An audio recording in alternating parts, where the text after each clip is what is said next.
Buenas tardes a todos.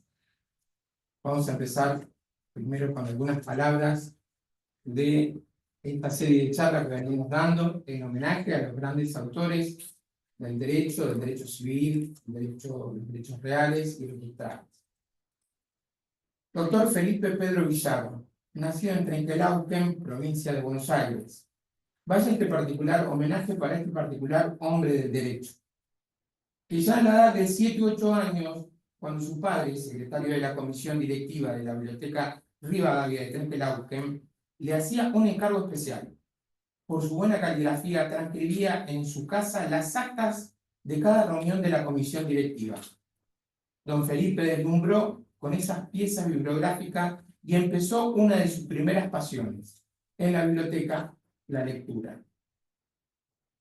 Paralelamente al derecho, empezó a desarrollar su actividad literaria, de igual pasión que el derecho registral inmobiliario, de la cual obtuvo reconocimiento y publicaciones de frondosa producción y que le ha dado muchas satisfacciones.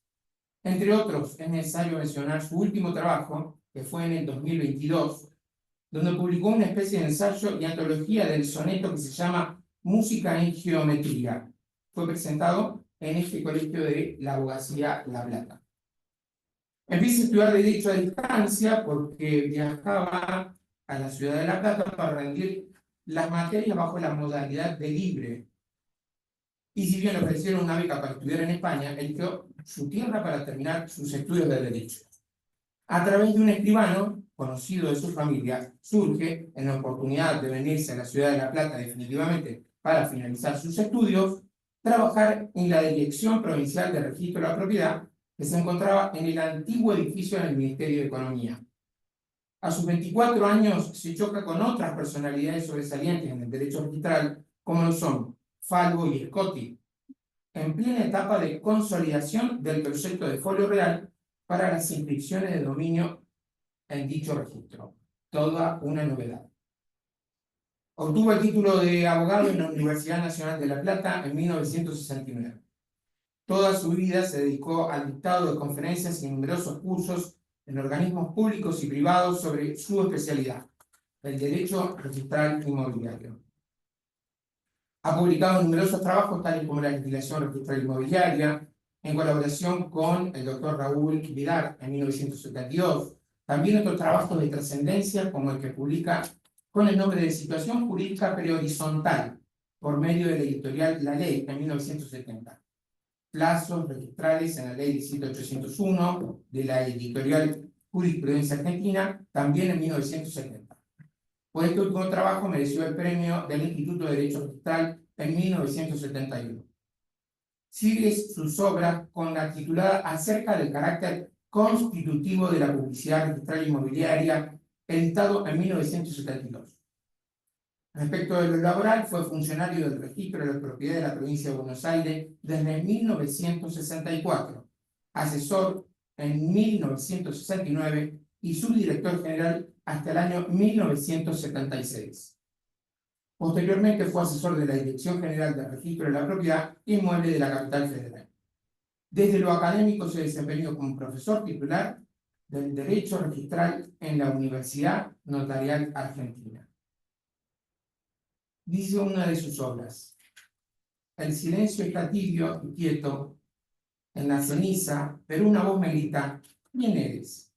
Resuena la voz, resuena en mi cabeza y en mis huesos. Para callar la voz, tomo la copa y me bebo el vino y la ceniza. Esta es la pluma de una personalidad importante, tanto en el derecho como en la belleza de los poemas de su autoría.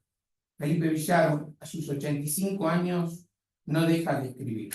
Con este aplauso concluimos este modestísimo homenaje.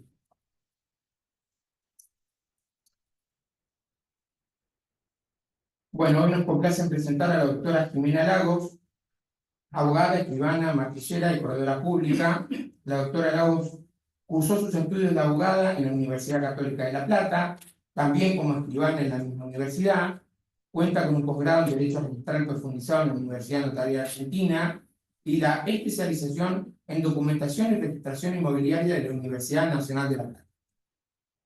El título de martillera y corredora pública lo obtuvo en el Colegio de Martilleros de la provincia de Buenos Aires. Y cuenta con el tramo de formación pedagógica de la Universidad FASTA en el 2021. En lo laboral cuenta con amplia experiencia en el ámbito jurídico y registral, incluyendo su desempeño como instructora judicial en el Ministerio Público Fiscal UFI número 4 del Departamento Judicial La Plata, en forma privada en el Estudio Jurídico Friedrich y Asociados, en la Administración Pública en el Registro de la Propiedad Inmueble de la Provincia de Buenos Aires y la legislatura de la misma provincia. En la actualidad se desempeña como jefa de despacho del sector consultoría y orientación en el registro de la propiedad de la provincia. Como docente, se desempeña en la Universidad Católica de La Plata y en el Instituto Superior de Registración y Publicidad Inmobiliaria y también en la Universidad de Ley. La doctora Lagos cuenta con participaciones en numerosos congresos y jornadas de derechos y publicaciones, siendo autora de artículos en revistas especializadas. Ha participado en proyectos de investigación sobre medidas cautelares electrónicas. En lo académico, es la vicepresidenta de la Comisión de Vínculos Institucionales del Colegio de la Abogacía de La Plata e integrante de este Instituto de Derecho Registral del Colegio de la Abogacía de La Plata. Bueno, le cedemos la palabra, doctora. Bueno, muchas gracias por la presentación y ante todo gracias a todos los que están hoy acá presentes y a quienes me han convocado, como Fernando, como Andrea, como Carlos. La verdad que me siento como que estoy dando una clase con gente que conozco, con gente que es amiga, que en algún momento hemos transitado, ya sea por la profesión o en el ámbito académico, así que es muy lindo, vamos a tomarlo así como una charla. Yo voy a tratar de empezar explicando un poquito desde mi rol como abogada y desde mi rol como empleada del registro de la propiedad, cómo trabajamos en el registro los documentos judiciales y cómo trabajamos las medidas cautelares. Obviamente estoy abierta a las consultas que me quieran hacer, simplemente levantan la mano, me dicen Jimena, y las vamos a tratar de ir evacuando. No es una clase que esté pensada, o una charla, me gusta más decirlo, no una clase, que esté pensada desde el punto de vista de dar fondo y explicar, sino más bien yo la pensé desde el lado de lo que necesita el abogado o necesitan los profesionales al momento de tener que recurrir al registro a inscribir un documento judicial o a inscribir una medida cautelar. Por eso van a ver que es una clase más que nada pensada desde lo práctico, porque para el fondo podemos ir, siempre encontramos bibliografía para poder acudir, pero a lo mejor lo que se nos complica más es encontrar las cuestiones más prácticas y es eso a lo que está apuntada la charla de hoy.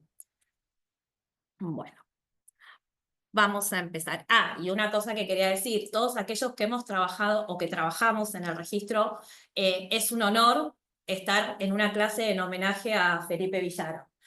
Para nosotros, para todos los que trabajamos en el registro, no pasa un día que no se nombre por alguna cuestión a Felipe Villaro, así que es un honor poder haber sido seleccionado por usted para poder dar esta clase. Eso también lo quería destacar. Bueno.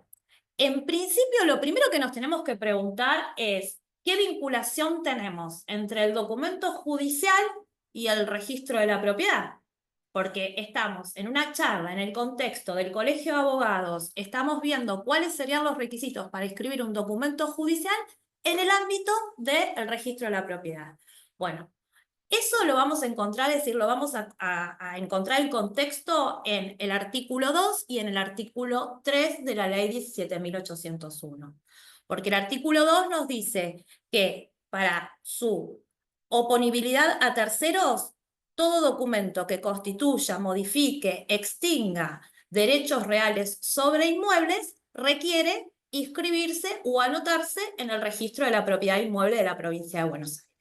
Y acá viene cómo tienen que estar o en qué resolución o en qué documento tiene que venir esos actos que constituyan, modifican o extinguen derechos reales. Y uno de los documentos son los documentos judiciales. Nosotros en el registro se inscriben documentos de origen notarial, de origen administrativo y de origen judicial. Es por eso acá un poco lo que traté de hacer con estas filminas es darles el contexto de por qué estamos hablando de registro de propiedad y estamos hablando de lo que es documentos judiciales. Ahora, cuando ese documento ingresa al registro de la propiedad, existen dos posibilidades: que se inscriba en forma definitiva, que significa que no adolece de ningún defecto, que ese documento cumplió con todos los requisitos y con todas las normas que nosotros tenemos como registro y que se inscribió.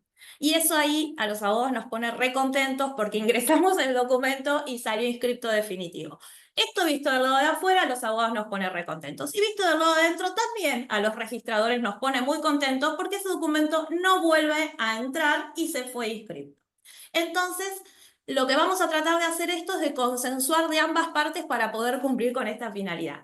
Ahora, si adolece de un defecto y ese defecto es un defecto subsanable, le vamos a inscribir de forma provisoria.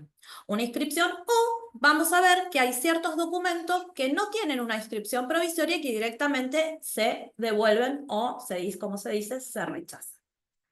Esa inscripción provisoria es una inscripción que tiene una vigencia de 180 días a contar desde la fecha de presentación en el registro. Muchas veces nos pasa, como ahí decían mis compañeros, yo trabajo en el sector consultoría y orientación registral.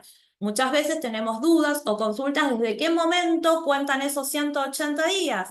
¿Y qué pasa? Si no los cuentan desde la fecha en que el documento ingresó y lo cuentan a lo mejor porque decidieron contarlo así desde el momento en que salió, se les cayó la provisoria. Y es probable que se caiga esa inscripción provisoria con todo lo que eso trae aparejado. Para que no se caiga una inscripción provisoria, existe lo que es la prórroga de esa presentación. Ahora vamos a verlo, pero yo puedo solicitar que se prorrogue por 180 días más esa presentación que dé el documento. Entonces, un poco acá lo que viene a decir es lo que yo les estuve adelantando. Si lo tomamos en forma definitiva, está pasando ahí, ¿no? Sí.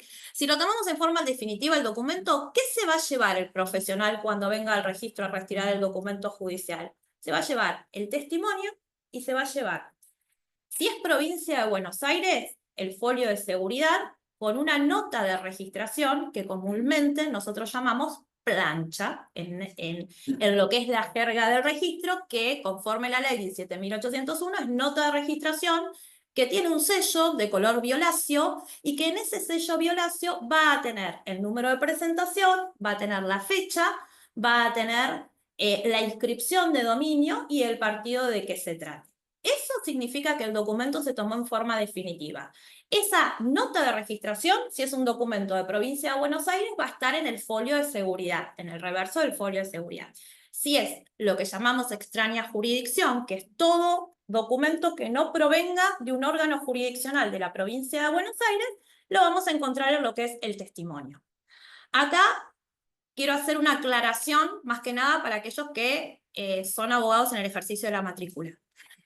El registro tiene la obligación de entregar el testimonio con el folio de seguridad si es provincia y si es extraña jurisdicción, el testimonio. No es obligación del registro entregar el oficio. El oficio hace las veces de la rogación, es la minuta. El oficio queda microfilmado conjuntamente con el folio de seguridad para el caso de que haya que realizar alguna consulta de cómo se rogó. Es muy común que los abogados vengan a reclamarnos que no les salió el oficio. Es también común que a veces nosotros, el abogado, presenta muchos oficios. Entonces, ¿qué hacemos? Acá hablo desde el lado de la esfera de adentro del registro. Lo microfilmamos y quedamos con uno de esos oficios y el resto se lo devolvemos. Pero eso no significa que sea obligación. Lo que sí tienen que tener y si no lo tienen que reclamar porque puede pasar, tiene que estar el testimonio con el folio de seguridad si es provincia de Buenos Aires con la nota de registración y si es extraña jurisdicción, el testimonio con la nota de registración. Por eso acá les decía lo que se le entrega al usuario. Ahora pasamos al segundo supuesto, el supuesto donde el documento ingresó, pero no se pudo tomar de forma definitiva, sino que se inscribió de forma provisoria, porque adolecía de algún defecto. Bueno, en ese caso, esa inscripción, como les decía, tiene un plazo de 180 días. Yo tengo 180 días para tratar de arreglar ese error. Y acá tenemos que ver de dónde viene el error. Si lo que me están pidiendo amerita a la realización de un testimonio ampliatorio, rectificatorio o aclaratorio, voy a tener que volver al juzgado, el juzgado me va a tener que librar ese testimonio, me va a tener que librar un oficio también, y voy a tener que ingresar nuevamente toda la documentación al registro. Y acá quiero hacer una aclaración. Ese documento está en trámite de inscripción.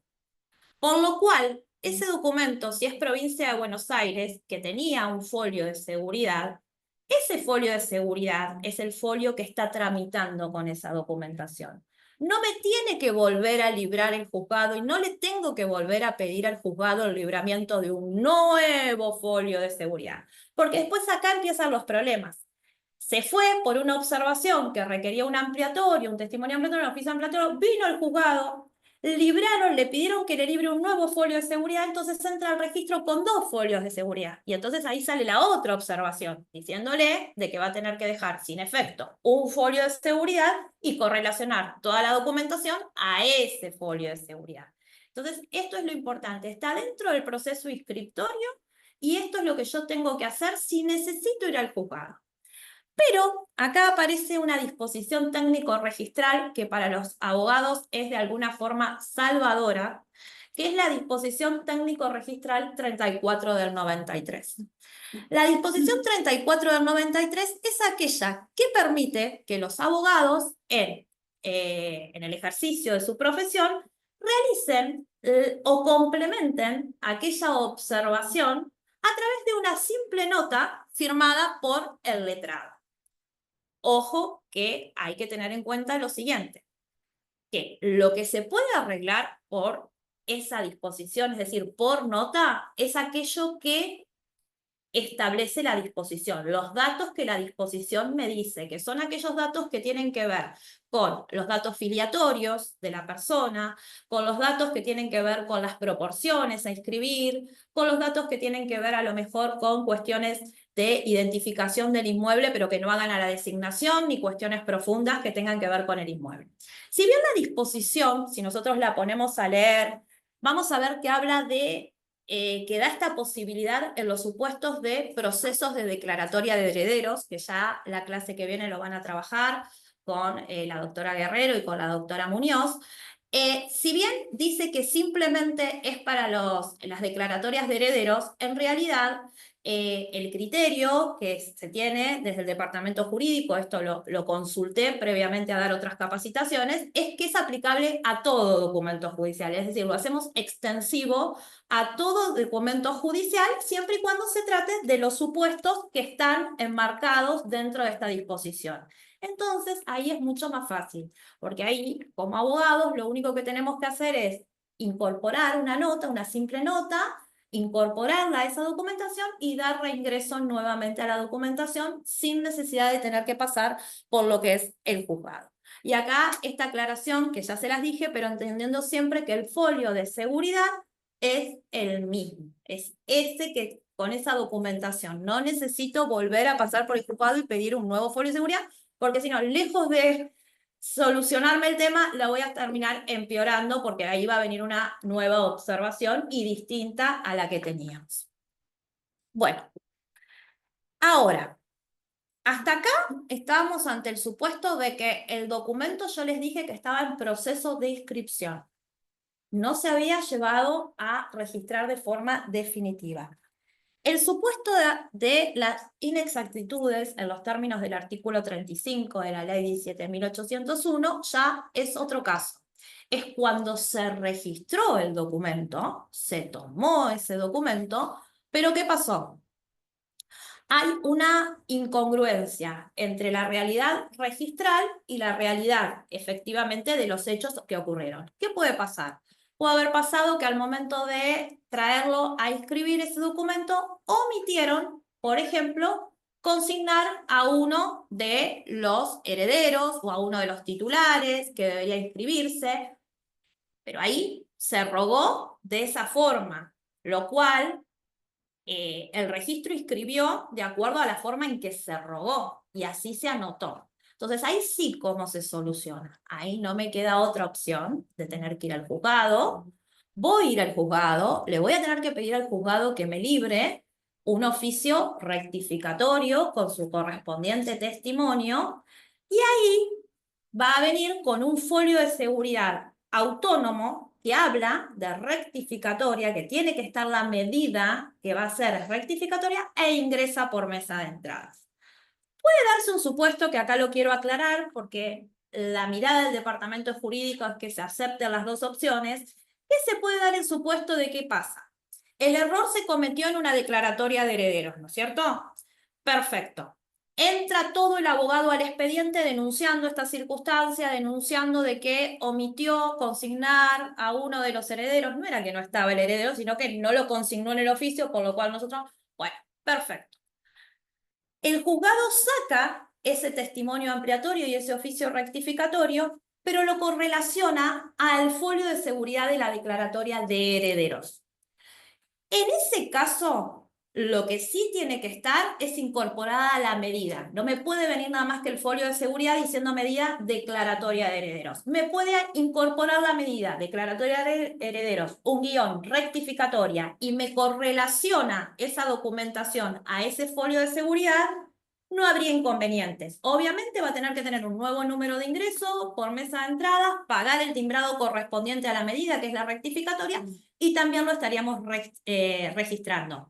Pero acá es importante ver la diferencia, si el documento está registrado y ojo, el documento está registrado y es un error de la rogación, porque si el documento está registrado y es un error del registro, se arregla simplemente con un reclamo administrativo ante la Oficina de Consultoría y Orientación Registral.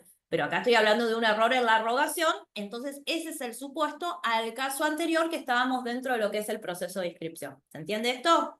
Bien. Quiero aclarar, que no lo dije antes de empezar la charla, que yo voy a hablar ahora un poquito de documentos judiciales y después más de lleno de medidas cautelares, de los requisitos generales para inscribir documentos judiciales, tanto de provincia de Buenos Aires como de extraña jurisdicción. Porque ustedes después las clases que vienen, está programado este curso, que van a tratar específicamente algunos documentos judiciales importantes como la declaratoria de herederos, la usucapión. Es por eso que yo no voy a ahondar, sino que voy a hablar sobre los requisitos generales. Bueno, si el documento viene de provincia de Buenos Aires, nosotros tenemos una disposición técnica que es la 8 del 95, que nace en virtud de un acuerdo con la Suprema Corte de Justicia, que es el acuerdo 2505 del 92, en el cual se establece que todo documento librado por los órganos jurisdiccionales de provincia de Buenos Aires que vengan a registrarse, tienen que venir acompañados de un folio de seguridad. Eso es el control de legalidad. Es un control. La finalidad de esto, ¿qué es? Tener la seguridad de que ese documento proviene del juzgado. Obviamente, antes, si nosotros buscamos los antecedentes, a mí muchas veces cuando doy clases en la tecnicatura, a los chicos me gusta decirles que lean primero los antecedentes, el por qué se dictó la norma para poder entenderla. Si nosotros buscamos los antecedentes de esta norma, vamos a ver que esta norma se dictó en realidad porque vino a sustituir un sello de agua que teníamos, que es muy similar al que hoy tenemos en Capital, que era para controlar la legalidad. Como ese sello de agua resultó ya fácil de adulterar, se pasó al folio de seguridad. La realidad es que hoy se está trabajando para ir a una instancia mayor, porque ya el folio de seguridad también ha resultado adulterado y entonces tenemos que ir a una instancia de un control mayor. Por el momento es con lo que estamos trabajando y es lo que tenemos para los documentos de provincia de Buenos Aires. Tienen que venir suscriptos por el titular del órgano jurisdiccional, por el juez. ¿Quién es el titular? El juez, el presidente en un tribunal colegiado o alguno de los miembros del tribunal.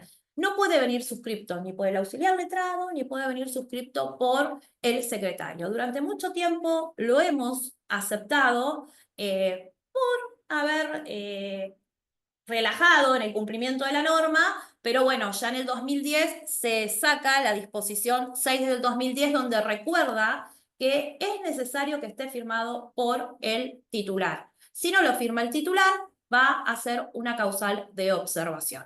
Y también tener en cuenta de que este requisito es para todo documento que ingresa a partir de marzo de 1995. ¿Qué quiero decir con esto? Que si por alguna circunstancia el abogado se llevó del expediente un documento que era del año 92 y no lo trajo a inscribir al registro y hoy vendría a inscribirlo o a partir del 95 vendría a inscribirlo, tiene que venir con el folio de seguridad. No importa que en ese momento no existía el folio de seguridad. Va a tener que, ¿por qué? Porque hay una norma que así lo dice, que es la disposición 4 del 2010. Va a tener que ir a devolverlo al juzgado y en el juzgado va a tener que pedir que se libre y que se le dé este folio de seguridad. Y después la disposición 6 del 2010 que le decía que recuerda, que nos recuerda y que recuerda a todos que el folio de seguridad tiene que ser firmado por el juez y que a su vez indica cómo proceder ante los casos de subrogación, que también es importante para los profesionales saber qué pasa en los casos de subrogación. En los supuestos de subrogación se da que puede ser que un juez, por vacancia o por suplencia, es que quien esté firmando, y no es el juez para los cuales esos folios de seguridad han sido otorgados, no es el juez que está a cargo. Bueno, en ese supuesto lo va a poder firmar, pero el folio de seguridad tiene un campo que es observaciones, y en ese campo que es observaciones, el secretario del juzgado va a tener que dejar constancia del motivo por el cual hoy el firmante es otro juez diferente del que está a cargo del juzgado. ¿Tá? Eso tiene que quedar, si no lo tenemos aclarado eso, es causal de observación del documento. Se inscribe en forma provisoria. Bueno, y acá aparece la carátula judicial. La carátula judicial es obligatoria para todos los documentos provenientes de la provincia de Buenos Aires a partir de octubre del 2016. Y también un poco repitiendo esto que les decía de saber los fundamentos, en realidad lo que nos pasaba o lo que nos pasa es que muchas veces los abogados terminamos yendo al registro como la forma de culminar un trámite, pero no nos dedicamos exclusivamente a eso. A lo mejor hicimos el divorcio, resolvimos todo el tema del divorcio y para culminar la disolución de la comunidad ganancial no nos queda otra que venir a inscribirlas al registro. O hicimos todo lo que tiene que ver con el juicio sucesorio y tenemos que inscribir la partición o la declaratoria de herederos. Entonces, es muy común que el documento judicial salga, o sea, observado, porque no es algo a lo que se dedica, a diferencia del notario, que se dedica exclusivamente a lo que es la actividad notarial. Y nos pasaba que el documento judicial entraba, se le ponía un sellito rojo de auditoría, ¿a dónde? Al testimonio. Volvía a salir. El abogado, como no es la práctica de él, quizás no se le va a caer un plazo dentro del proceso, pero sí se le caía una provisoria, porque no está acostumbrado. Entonces, ¿qué pasaba? El documento volvía a entrar, otro sticker al costado, y así sucesivamente, y después salía el testimonio lleno de sticker al costado, con varios sellitos rojos, por arriba de los sellitos rojos el sellito azul que se había logrado la reposición controlada, y pensar que eso se lo tenemos que dar a nuestro cliente y es el título. Porque en muchos casos es el título, por ejemplo, en una usucapión, en una adjudicación por partición, termina siendo el título de la gente. Entonces cuidamos tanto la escritura y eso que es el título quedaba así. Entonces se decidió, tomando como paralelismo lo que es la carátula notarial, utilizar la carátula judicial y hacerle exigible a todos los documentos que provienen de la provincia de Buenos Aires. Es una carátula que se descarga de la página del registro, que no tiene costo alguna y que está en el menú descarga de la página del registro, y si no la van a encontrar también. Los invito, hago una salvedad de esto, pero me parece que los invito a bucear por la página, que van a encontrar una solapa que es preguntas frecuentes. Preguntas frecuentes fue desarrollada desde el sector donde yo trabajo, que es consultoría y orientación registral, y tiene un montón de botones que van para que ustedes puedan navegar sobre la temática de qué se trata. Y hay una temática que es documentos judiciales. Si ustedes ingresan ahí, tienen todos los links que los llevan directamente a poder descargar la carátula o a poder descargar, por ejemplo, ahora cuando veamos medidas cautelares, dónde pueden pagar el timbrado. Entonces, es desde ahí donde ustedes como profesionales tienen que descargar la carátula. La carátula es muy simple, lo que nos pide es consignar el acto que venimos a hacer, consignar la inscripción de dominio de qué se trate, el partido de qué se trate, el juzgado por el que tramitó y los autos de qué se trata. ¿Quién la puede firmar? La puede firmar el juzgado, si la quieren traer al juzgado a firmar, la puede firmar el profesional, el abogado, o la pueden firmar las partes, le certifican en el registro la firma. No es que la tengo que traer sí o sí al juzgado para que sea firmada. Por la parte de atrás van a encontrar todas las instrucciones para el llenado que va indicando en cada uno de los campos los datos que pueden consignar en la misma. Y acá aparece algo muy importante que es el anexo 1. El anexo 1 es de cumplimiento obligatorio, al igual que la carátula. Si ustedes no traen la carátula o no traen el anexo, es causal de inscripción provisoria. Entonces, en el anexo 1 lo que vamos a hacer es liquidar las tasas. Le vamos a decir al registro y al sector específico del registro, que es auditoría, qué estamos trayendo en ese documento para que vea si están bien las tasas o no. Porque, ¿qué pasa? Si no, la gente de auditoría, se encarga de un trabajo contable, tiene que ponerse a leer todo el documento para ver efectivamente de qué acto se trata, para ver cuántos causantes hay, para ver cuántas sesiones. Y en realidad lo que tiene que hacer es leer esta declaratoria, esta declaración jurada, y en base a esa declaración jurada, ver si se tributó como corresponde. Si tiene una duda, obviamente podrá leer el documento, pero en realidad esa declaración jurada es con la que tiene que trabajar el sector auditoría. Y después sigue lo que se llama anexo 2. El anexo 2 muchas veces suelen venir los abogados a preguntarnos en la consultoría. No es obligatorio, ¿sí? Porque es una réplica de la carátula que en realidad es para cuando supera más de 5 bienes. Cuando ya no me queda más lugar para poder cargarlos en la carátula original, voy al anexo 2. Si no tengo más de 5 bienes, no lo necesito imprimir, no lo necesito traer, pero sí necesito traer la carátula y el anexo 1. ¿Estamos? Eso es para todo documento proveniente de la provincia de Buenos Aires. Los de extraña jurisdicción no tenemos carátula rogatoria, ingresan sin carátula rogatoria, porque ahora vamos a ver que todas estas cuestiones que yo voy marcando en provincia de Buenos Aires, al igual que los modelos, las carátulas, nacen a través de un convenio que tenemos, Registro de la Propiedad, con la Suprema Corte de Justicia. Un convenio de colaboración y un convenio donde todas estas cuestiones se consensúan. Por eso ahora, cuando hablemos de los formatos de los documentos, es importante saber, porque a mí me pasa que muchas veces los abogados se sientan y nos dicen, pero el juzgado no me lo libra de otra forma. Bueno, el juzgado firmó un convenio con el registro. El juzgado se comprometió, no es que el registro unilateralmente estableció un formato.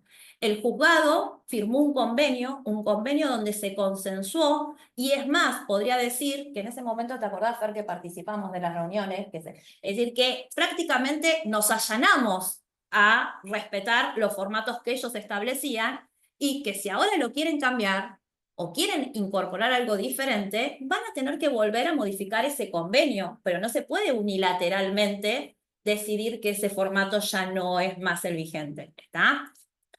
Bien, entonces, ingresa un documento de Provincia de Buenos Aires. Ingresa un documento de Provincia de Buenos Aires, ¿qué tiene que traer? Testimonio, folio de seguridad con todos los requisitos que les dije recién, el oficio judicial, que el oficio judicial, ¿qué es? Es la rogación. Es lo que yo le vengo a decir al registro que tiene que realizar, es decir, ¿qué tiene que hacer?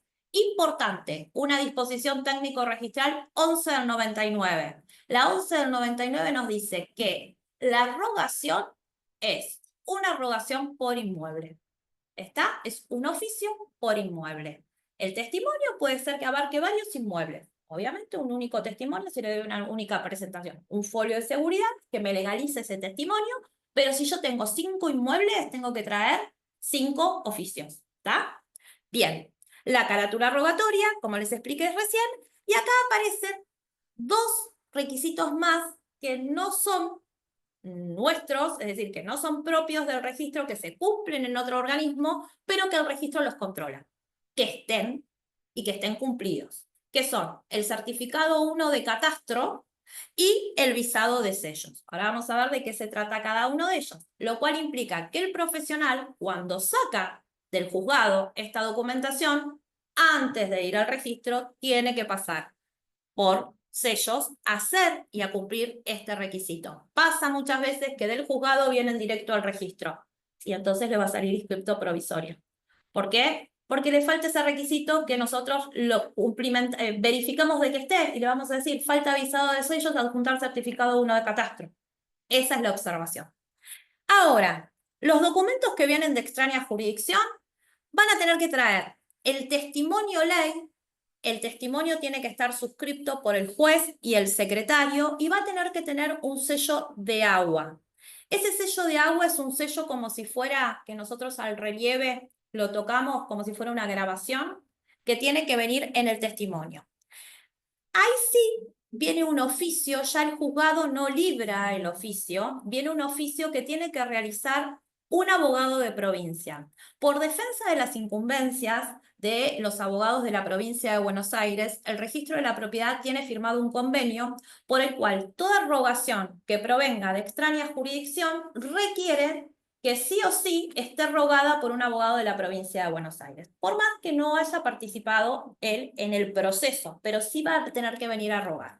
Entonces, tiene que hacer un oficio rogatorio. Ese oficio rogatorio, en cumplimiento de otras dos normativas, que son la disposición técnico registral 8 del 81 y 2 del 2003, va a tener que pasar por la caja de abogados. En la caja de abogados lo que le hacen es una avisación para ver si para determinar los aportes que tiene que pagar por ese diligenciamiento que está realizando, y después va a tener que cumplir con lo que se llama 2 del 2003. ¿Qué es la 2 del 2003? Dentro del ámbito del registro, en el subsuelo, existe una oficina que es una oficina que pertenece a la caja de abogados. Los profesionales tienen que pasar por esa oficina donde se va a legalizar esa avisación que se realizó.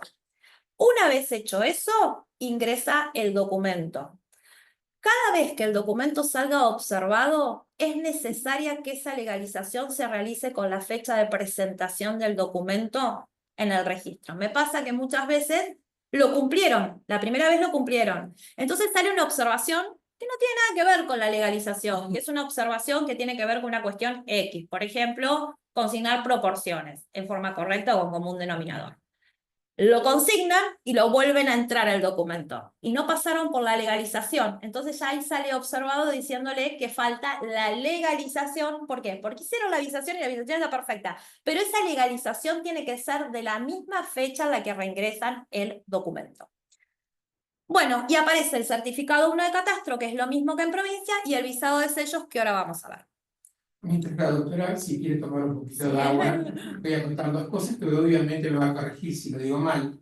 Las DTR, que son las instituciones técnicas registrales de registro, no son meras normativas internas. No. Me va a corregir la doctora, están consensuadas, homologadas y refrendadas por la Corte.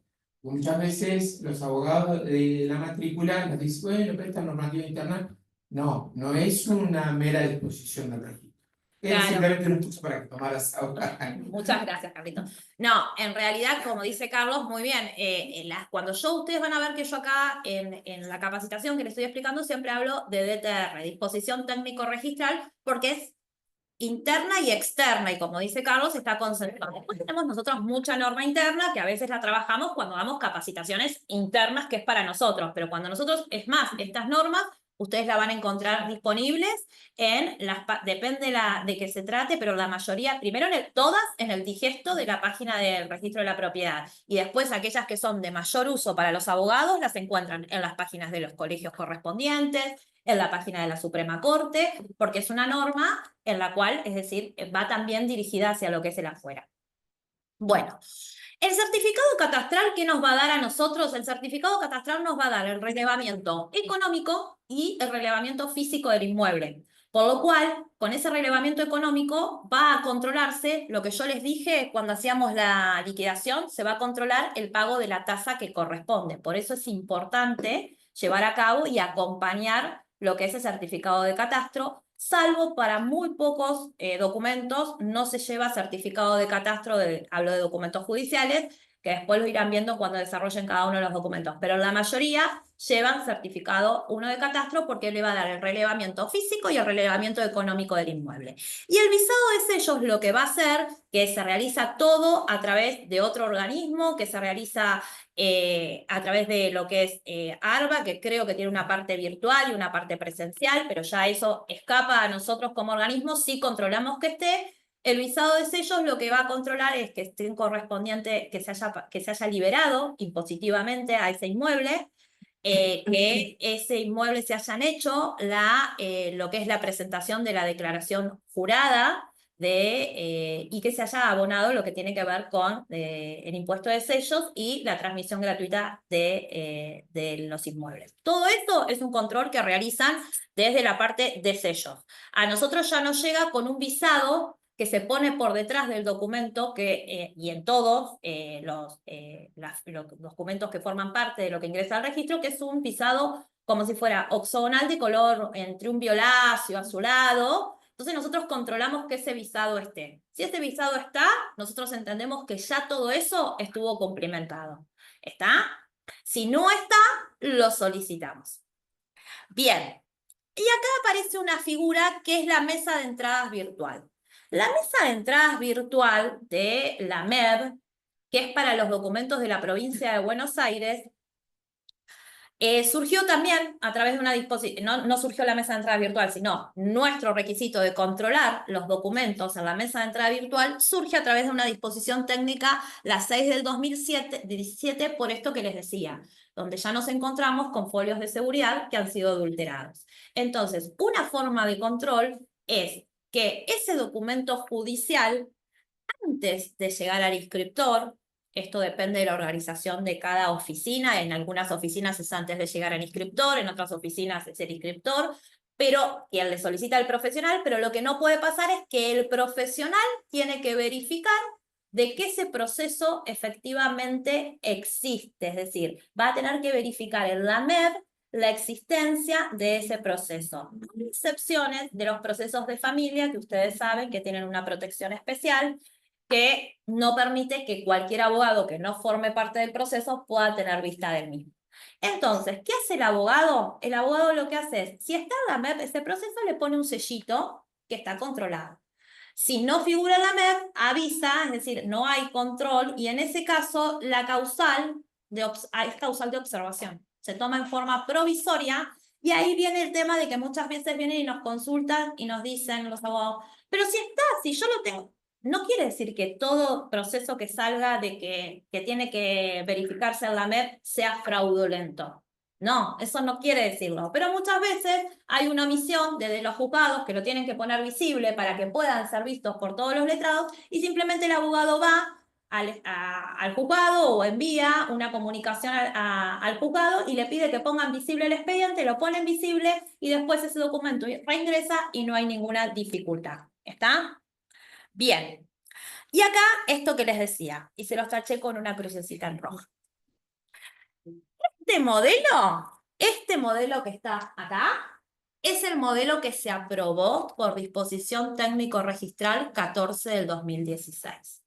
Es el modelo que se consensuó con la Suprema Corte de Justicia y es el modelo que yo les decía, que no solo que se consensuó, sino que prácticamente nos allanamos a los pedidos del Poder Judicial para llevar a cabo la realización de estos oficios. Este es el modelo que se tiene que respetar. Ese modelo que está por ahí con cruz, que viene con la notificación arriba, ese modelo es un modelo que no corresponde, que no es el aprobado, que ustedes me dirán, ¿están los mismos datos? Sí, están los mismos datos, probablemente lo estén, pero no es el modelo aprobado, no es el modelo que surge de la norma, y puede ser, y seguramente tendría que ser así, el área se los tiene, o el departamento se los tiene que calificar y se los tiene que observar diciéndole que den cumplimiento a lo establecido en la DTR 14 del 2016. Ni más ni menos que les está diciendo que tienen que respetar lo que es el formato correspondiente. ¿Está? Eso también un poco, y acá viene, cuando viene esa observación, Viene la consulta del abogado diciéndote que el juzgado no se lo libra de otra manera. Bueno, no, el juzgado lo tiene que librar de otra manera porque está incumpliendo una norma de la cual ellos mismos forman parte. Bueno, hasta acá un poco lo general de lo que es documentos judiciales. Lo que les quise explicar es los documentos judiciales de provincia, los documentos judiciales de extraña jurisdicción, los requisitos de cada uno de ellos. En cuanto a lo que son las formas extrínsecas del documento y la generalidad, la clase que viene y la otra van a estar acompañadas por profesionales también del registro que los van a poder asistir en cuanto a lo que son documentos específicos. No me quiero meter... Ay, de ARBA también. No me quiero meter en temáticas de ellos. Lo que sí decirles que para los documentos de Provincia de Buenos Aires de registración, que es lo que vimos hasta ahora, y al igual que los de extraña jurisdicción, el registro no acepta la firma digital. La única firma que deben acompañar los documentos es la firma hológrafa, porque también tenemos eso, que acompañan el documento con el código QR. Es decir, que acompañen el testimonio con el código QR, porque se los libran así del juzgado, sale observado porque no corresponde, no lo tenemos convenido, y ahora voy a explicar el por qué, porque ahora vamos a ver para lo que sí aceptamos, lo que es la comunicación electrónica y cómo llegamos a esa aceptación, porque hay que resguardar un montón de cuestiones que tienen que ver con lo que es la seguridad jurídica, que a veces parece un término muy simple decirlo, pero por detrás de estas palabras hay muchas cuestiones a tener en cuenta. Entonces, si nosotros hoy aceptamos todo lo que son las medidas cautelares provenientes de Provincia de Buenos Aires a través de lo que es una comunicación electrónica, es porque hubo un trabajo previo y porque hubo todo un desarrollo de lo que tiene que ver las interfaces del registro de la propiedad con las de la Suprema Corte de Justicia para establecer un canal seguro de comunicación. ¿Está? Bueno, hasta ahora esto. Como cambiamos de tema, si quieren hacerme alguna pregunta o quieren hacerla al final, si no, vamos directamente a medidas cautelares. ¿No? Bien. Yo voy mirando la hora porque yo me cojo y no me quiero... Las van a dejar para el final. Bien. Bueno, y acá vamos a medidas cautelares de Provincia de Buenos Aires. Después igual, al final les voy a explicar los requisitos de las que son de extraña jurisdicción, porque también nos puede pasar que como abogados nos manden alguna cautelar a algún colega de extraña jurisdicción que tiene que venir a inscribirla. Pero lo más importante es comenzar un poquito a contar esto de medidas cautelares y como verán, habla de, con esta imagen lo que trato de reflejar es que es un convenio hecho entre la Suprema Corte de Justicia y el registro de la propiedad. Todo consensuado. Para que se llegue a la situación en la cual nos encontramos hoy, tuvo que existir un desarrollo y una prueba de un desarrollo de todo lo que son las interfaces, el sistema del registro y el sistema de la Suprema Corte de Justicia. De hecho, solamente se aceptan aquellas que provienen del sistema Augusta. ¿Por qué? Porque tenemos órganos jurisdiccionales que trabajan con otro sistema como el SIM, que es el sistema del Ministerio Público Fiscal, que como no se logró este desarrollo de las interfaces y a los fines de evitar situaciones que pudiesen generar algún tipo de inseguridad, directamente se sigue ingresando de manera tradicional. ¿Está? Solamente para aquellos documentos, y que son en la mayoría, que provienen de órganos jurisdiccionales que utilizan el sistema informático Augusta. Como por ejemplo un juzgado de garantía. Claro, un juzgado de garantía, sí. Sigue con el soporte papel, digamos. Sigue con el soporte papel porque trabaja el sistema SIM, que es el sistema del Ministerio Público Fiscal. Bueno, para llegar, y esto lo voy a hacer rapidito, pero me parece que está bueno el contexto y entenderlo también.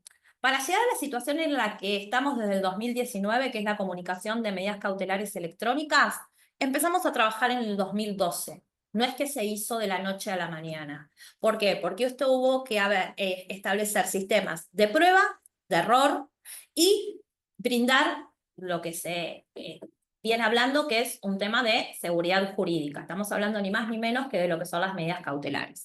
Entonces, allá por el 2012 comenzamos a trabajar, a firmar un primer convenio con la Corte Suprema de Justicia, donde se comenzó a probar lo que era un procedimiento, pero un procedimiento sui generis. No era totalmente electrónico y se comenzó a probar para específicamente 3 juzgados, se utilizaron 3 juzgados de La Plata, y se trabajaba nada más que con un área del registro. ¿Por qué? Porque también ustedes entiendan que nosotros tenemos muchísimo caudal de documentación. En la actualidad hay 8 millones de inmuebles dentro de lo que es la provincia de Buenos Aires. Por lo cual, al trabajar con toda la provincia, había que ir probándolo en forma paulatina para que esto no genere un desborde y no genere ningún conflicto mayor. En ese momento se vio que podía funcionar, pero era un sistema que no sé si alguno de ustedes habrá trabajado, sí los chicos del registro, pero los chicos que ejercen la profesión de afuera, que digo que era sui generis, ¿por qué? Porque vos ibas al juzgado, le pedías al juzgado que te libre la medida, el juzgado te la libraba la medida, y lo que te daba el juzgado era un formulario que se llamaba de asociación. Y te decía que vayas con ese formulario de asociación a la mesa de entradas del registro. Entonces vos ibas con ese formulario de asociación a la mesa de entrada del registro, el empleado de la mesa de entrada del registro con los autos buscaba el LAMEP, utilizaba la MEP, buscaba el LAMEP que efectivamente se había librado, el oficio lo imprimía, le daba ingreso manual, es decir, le daba ingreso con una oblea manual y lo mandaba a trabajarlo al área. Y después se le contestaba por el portal de notificación electrónica, el abogado del área contestaba al juzgado. Entonces era como un intermedio, porque no llegaba a ser toda la comunicación electrónica. Se fue avanzando, se probó, se vio que se podía, y ya para el 2016 aparece este convenio con la Suprema Corte de Justicia, que es un convenio marco con el que se sigue trabajando hasta el día de hoy, porque es un convenio muy amplio, que después da lugar a resoluciones específicas para cada tema que se trate, ¿no es cierto? Donde a través de este convenio se dicta la disposición técnico-registral 14 del 2016, que es la que yo les mencioné hace un rato, de los formularios, que aprueba los formularios de documentos judiciales, y ya ahí se empieza a ampliar, se empieza a decir, bueno, vamos a hacerlo para lo que son todos los juzgados del Departamento Judicial de La Plata y específicamente que abarquen áreas que abarquen partidos que van a ir a 2 áreas, el área de La Plata y el área del área 10, es decir, que abarcaba 17 partidos. Vamos a probarlo ya en un campo más amplio. Hasta llegar al 2019, donde en el 2019 en realidad se dijo, bueno, ya estamos en condiciones, pudimos hacer un desarrollo de interfaces y estamos en condiciones de pasar a la última etapa, que es la etapa de la disposición técnico-registral que hoy está vigente, que es la 8 del 2019, que es la que indica directamente una comunicación, que es lo que los informáticos llaman 2.0, totalmente electrónica. Desde el juzgado viaja directamente la medida cautelar al registro. Ya no va el abogado a buscar el formulario de asociación y traerla al registro. Viaja directamente al registro, llega al registro, se trabaja y desde el registro se comunica al juzgado. Y no por la mesa de entradas virtual, que también era una crítica que se tenía porque la MEP se suele caer, era lenta, trabajamos con mucho caudal de documentación, sino directamente a través de un desarrollo de estas interfaces, que es a través de un firmador, que cada persona que lo trabaja lo tiene en un token, ¿no es cierto? Es de la forma, y se aprueban 3 modelos. Estos 3 modelos también son aprobados y consensuados para lo que es medidas cautelares. Uno es el oficio de medidas cautelares sobre inmuebles, otro es el oficio de medidas cautelares sobre anotaciones personales, y un tercer modelo que es el modelo ampliatorio, que entre paréntesis le puse subsanatorio, que es para utilizar en cualquiera de los 2 supuestos que sea necesario arreglar algo, que la inscripción me salió provisoria y necesito llevar algún arreglo. Esa documentación, ¿a dónde viaja? A una dirección que ahí aparece de correo electrónico que el juzgado lo envía, no el abogado. Abogado, nosotros en el ejercicio de la profesión, lo que vamos a ver ahora es cuál es nuestro rol dentro de lo que es el proceso. Pero quien va a enviar esa documentación es el juzgado. ¿Por qué? Porque es ahí donde se produce ese control de legalidad, por lo cual suprimimos el folio de seguridad. Estamos hablando de ese desarrollo de interfaces seguras. Entonces tiene que provenir directamente desde el juzgado lo deposita en un receptorio y el registro de la propiedad lo toma de ese receptorio. Si es dentro del horario de trabajo del registro de la propiedad, en ese mismo día le concede el número de ingreso. Si es después del horario del cierre del libro diario del registro de la propiedad, que es a las 13:30, ese documento ingresará al día siguiente y se le concederá al día siguiente el número de presentación. Esto también lo implementamos de forma paulatina. Desde el 11 de marzo al 31 de mayo se implementó para lo que es, con estos 3 modelos y esta forma totalmente electrónica, para lo que es el Departamento Judicial de La Plata y estos 17 partidos. Y a partir del 3 de junio del 2019 es obligatorio para todos los documentos o de todos los partidos de la provincia de Buenos Aires, todas las medidas cautelares que provengan de la provincia de Buenos Aires, es obligatoria para todas ellas. ¿Qué trajo aparejado esto? Bueno, esto trajo aparejado ahorrar tiempo, economizar y seguridad. ¿Por qué ahorrar tiempos? Antes teníamos el supuesto, desde que se solicitaba la medida cautelar, abogados, íbamos y le pedíamos al juzgado que nos otorgue la medida cautelar acreditando todos los requisitos que tenemos que acreditar para obtener una medida cautelar. El juzgado la otorgaba. Nosotros confeccionábamos el oficio, le traíamos el oficio a Confronte. El juzgado sacaba de Confronte, nos ponía el folio de seguridad, nosotros lo llevábamos. Hablemos en el supuesto de que somos abogados que estamos litigando en La Plata. Imagínense de que puede pasar la misma situación de un abogado que está litigando en Carmen de Patagones. Ese abogado se llevaba la medida cautelar, tenía que esperar venir a La Plata para ingresarla o contratar a alguien que le efectuara el diligenciamiento de esa medida cautelar para traerla. Muchas veces ha pasado de que hay abogados que han tenido durante un montón de tiempo en su estudio las medidas cautelares antes de venir a ingresarlas. Entonces, esto trajo abarajado tiempos, costos, porque no tengo que recurrir a la sede central para enviarla, para traer la medida, ni tengo que recurrir a contratar a nadie para poder hacerlo, y seguridad, sobre todo. Esto de que sabemos que efectivamente esa medida proviene del órgano jurisdiccional que la dictó. Acá, en esta foto, lo que trato de representar es esto. Desaparece la cola para el ingreso de lo que es la medida cautelar. Esta cola que hemos tenido durante muchos años, hoy, para lo que es medidas cautelares, no me voy a meter en otro tema que tiene que ver con publicidad, pero pasa lo mismo, ya no lo tenemos. Es decir, directamente, y no quiere decir que no ingresa las documentaciones. Están ingresando alrededor de 550 a 600 medidas cautelares diarias. Sí, la medida sigue ingresando, nada más que lo que cambia es la forma en la que llega esa medida al registro. Y acá un poquito ver quiénes somos todos los órganos que trabajamos o todos los operadores que trabajamos en lo que es la medida cautelar. Porque durante mucho tiempo, cuando se comenzó con este proyecto, obviamente, como todo lo nuevo, como todo lo desconocido, genera incertidumbre. Imagínense que había gente que venía trabajando en el registro de años, de inscribir de forma manual esa medida, entonces pasar a decirle que ahora vas a notificar al juzgado con un firmador, que ahora no va a ingresar, entonces aparecía el tema, el miedo a las fugas, el tema a los avances tecnológicos que vienen de alguna forma a sacar al ser humano, ¿no? En realidad lo que queremos es que la persona encargada de calificar la medida esté destinada exclusivamente a calificar la medida y no a temas que no tienen que ver con eso.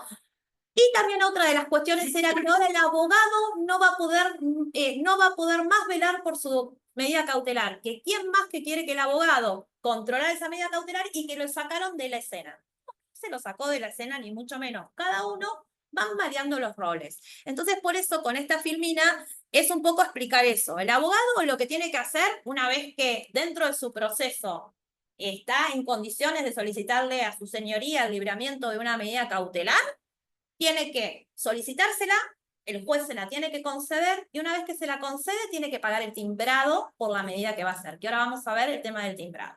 Paga el timbrado y acredita ese timbrado en el expediente. Adjunta la constancia del timbrado en el expediente y una vez que adjunta la constancia del expediente, el juzgado libra esa medida en este desarrollo de interfaces que hay y la envía al registro. El registro la recepciona, le da el número de presentación a esa medida y la direcciona de acuerdo al partido que se trate, nosotros nos dividimos en las áreas de trabajo o los sectores de trabajo lo dividimos en áreas de acuerdo a los partidos. La direcciona a la oficina que corresponda, ahí se trabaja la medida y una vez que es trabajada se notifica directamente al juzgado. No cambia en nada, es decir, quien peticiona la medida es el abogado, quien gestiona, quien determina qué medida le pide al juez es el abogado. Lo único que cambia es que el abogado no viene al registro a traerla y no viene al registro a llevársela. Nada más, es eso lo que varía. Entonces, voy a mostrarles y voy a indicarles un poquito los pasos. El primer paso, el abogado solicita la medida con los datos requeridos en los oficios. Siempre acá les aconsejo, es de buena técnica, tanto desde el lado visto, desde el lado del ejercicio de la profesión, como desde el lado de adentro a los que nos toca trabajar en el registro. Que por más que el juzgado no le pida que antes que inscriban una medida cautelar soliciten un informe, es de buena técnica solicitar o un informe o una copia, porque ustedes ahí se aseguran que van a tener todos los datos como corresponde para pedir la medida exitosamente. Después pasa que piden una medida con un índice de titulares. Un índice de titulares es una información totalmente estimativa y después eso trae aparejada la observación de esa medida cautelar seguramente. Hay juzgados que son precavidos y antes de otorgarle les piden de que soliciten un informe actualizado o adjunten mínimamente una copia, pero hay otros que no se lo solicitan. Y cuando no se lo solicitan, el abogado tampoco lo pide y después ahí vienen los problemas en cuanto a lo que son las observaciones de las medidas. Luego que les concedía la medida, el abogado acredita el pago del timbrado en el expediente. El secretario o quien hace las veces del secretario suscribe digitalmente esa documentación. El registro la envía y el registro recepciona la medida, el registro la califica como la toma y notifica la medida a el juzgado. Ese es todo el procedimiento de la medida cautelar. ¿Quién determina el modelo a utilizar? Estos tres modelos que yo les dije que tenemos: medida cautelar sobre la persona, medida cautelar sobre el inmueble o ampliatorio o subsanatorio. Hay en la disposición, claramente el artículo 6 dice que es responsabilidad del juzgado. ¿Y esto por qué es importante? Porque un oficio ampliatorio o subsanatorio, hay oficios que generan un nuevo número de presentación y otros no. Entonces, ¿por qué es importante? Por las prioridades. Si yo tengo un documento que ya lo tengo inscrito en forma provisoria, como voy a subsanarlo es con un ampliatorio o subsanatorio, porque va a seguir trabajándose con la prioridad del número que se había tomado originariamente. En cambio, si yo eso no lo hago y envían un oficio nuevamente, nos encontramos que tenemos tomada una provisoria, un nuevo número para la otra presentación, y se hace ahí es cuando comienza todo lo que es el berenjenal. ¿Está? Entonces, a veces, si bien es responsabilidad del juzgado, a veces los profesionales, porque los procesos son nuestros, son de los abogados, es decir, somos los que tenemos que estar atrás, decirle y pedirle al juzgado: librame ampliatorio, librame una nueva medida. Ahora vamos a ver cuándo va un nuevo oficio. ¿Está? Eso es importante saberlo. Y entonces acá, como forma de resumen de esta parte, es obligatorio para todos los órganos jurisdiccionales de la provincia de Buenos Aires. Los datos que tienen que contener son de carácter obligatorio, salvo que se diga lo contrario, y están establecidos en el artículo 7 de la 8 del 2019. Si tienen dudas, van a la disposición, buscan el artículo 7 y claramente le dice cuáles son los datos mínimos que tiene que contener cada uno de estos oficios. Se debe confeccionar un oficio por inmueble. Un oficio por inmueble y por acto que voy a realizar. Si yo voy a realizar una rectificatoria o una ampliación de hoy me pasó una consulta, así que uso ese ejemplo. Una ampliación de un monto, de un embargo, y a su vez después lo reinscribían. Es un oficio por la ampliación del monto, y va a tener que pagar un timbrado por esa ampliación del monto, y después va a venir un oficio por lo que es la reinscripción de esa medida. ¿Está?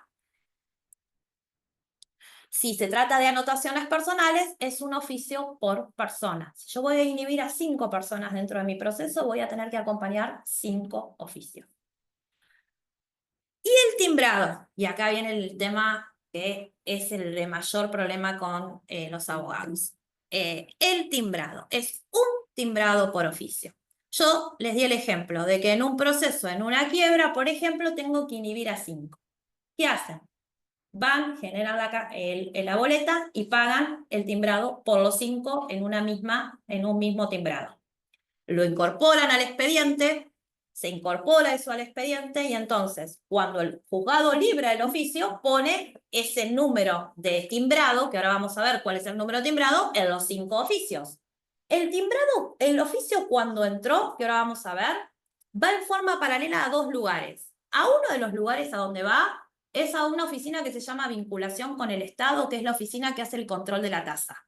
Lo primero que va a hacerse es controlarse que esa tasa esté paga. Con el primer oficio que entró, ya cargó ese timbrado y ese timbrado lo validó. Cuando entra el segundo oficio, el tercero, el cuarto, les dice que esa tasa ya está utilizada.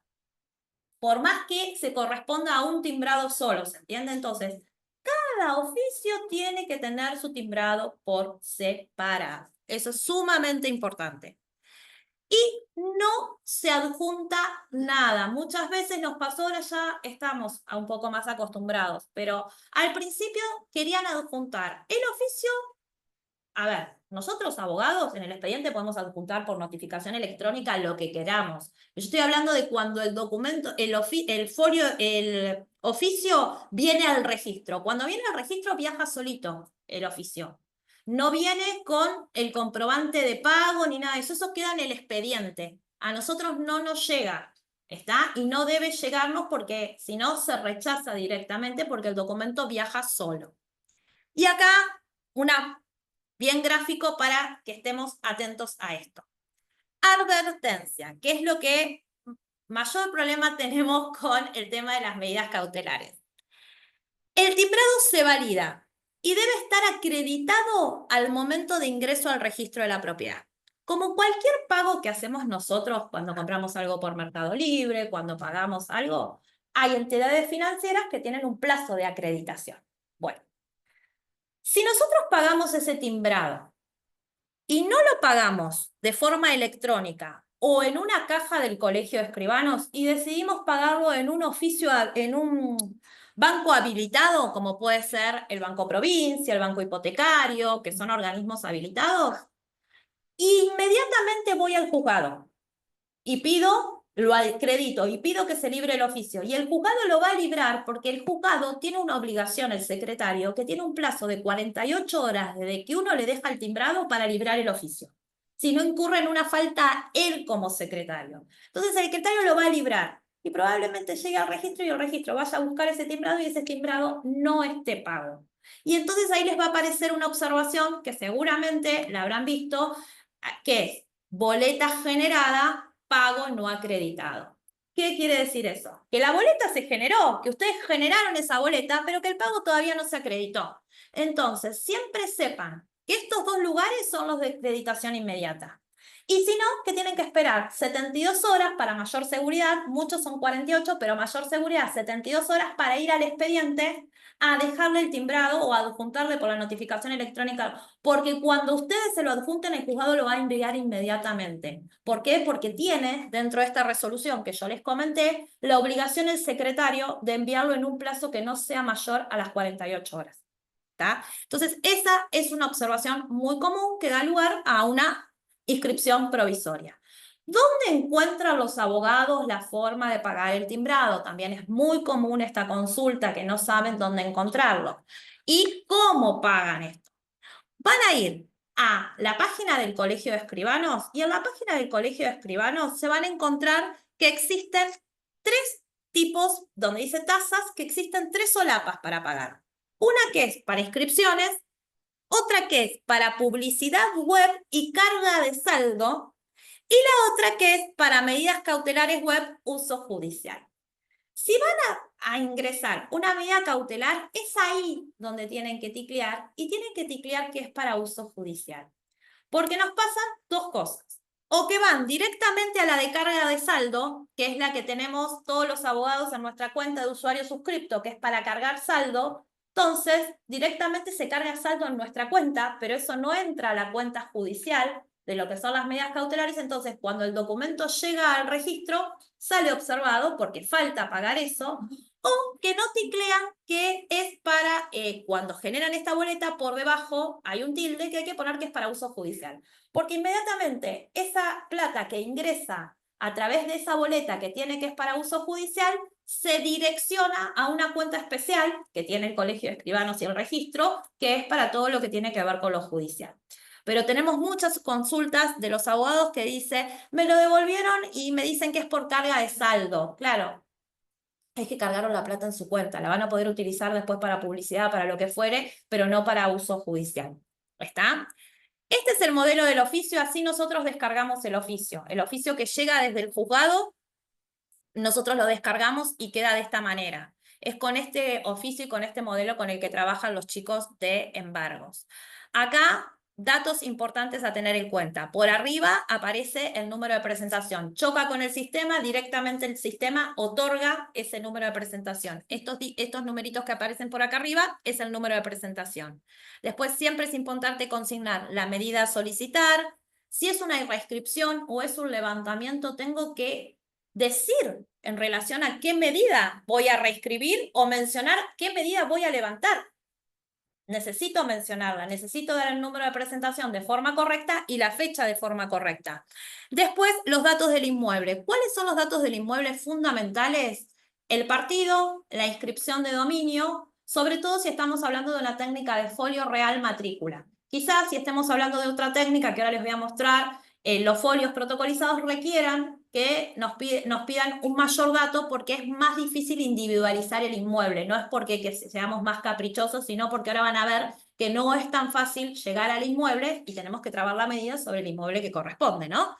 Y después siempre indicar si el embargo se va a trabar o la medida cautelar se va a trabar independientemente de quién sea titular, que puede ser una de las opciones, o si no, indicar, siempre y cuando fuere titular de dominio, siempre y cuando fuese el titular del derecho de usufructo o de cualquier otro derecho que se trate, hay que consignarlo. Y si esa persona no tiene el 100% de la titularidad, tenemos que aclarar la porción indivisa que tiene. Si no, si tiene el 100% no es necesario poner 1 sobre 1 porque se sobreentiende. Pero si yo voy a pedir trabar un embargo siempre y cuando resulte titular Fernando Pereira y Fernando Pereira tiene un medio, yo tengo que consignar que Fernando Pereira es titular de un medio. Bueno, después los oficios fue para atrás, acá. Ahí estamos. El de anotaciones personales. El de anotaciones personales, el modelo es igual, nada más que lo que tenemos que consignar es, también, si voy a hacer una reescripción, un levantamiento, siempre a la medida que me estoy refiriendo, ¿no? A la de origen. Es muy común que les digan, y a veces no entienden a qué se refiere cuando sale una observación diciendo rectificar medida de origen. Lo que me están diciendo que ese número que yo cité de la medida de origen no es, o la fecha. Es decir, cuando se refiere a la medida se refiere al número y a la fecha. Esa es una observación muy común. A veces ponen el número de una restricción. A veces también ponen el número de una restricción. Siempre la medida de origen, y ahora lo vamos a ver esto, la medida es una, se va a ir reescribiendo, pero la medida de origen, siempre lo que yo voy a hacer es modificar el monto, reescribirla, eso siempre va a ser sobre lo que es la medida de origen. ¿Puedo mencionar las restricciones? Si quiero las menciono en observaciones, si quiero no las menciono, no me lo van a observar si no las menciono. Siempre y cuando, ojo, porque acá pasa que muchas veces piden una restricción.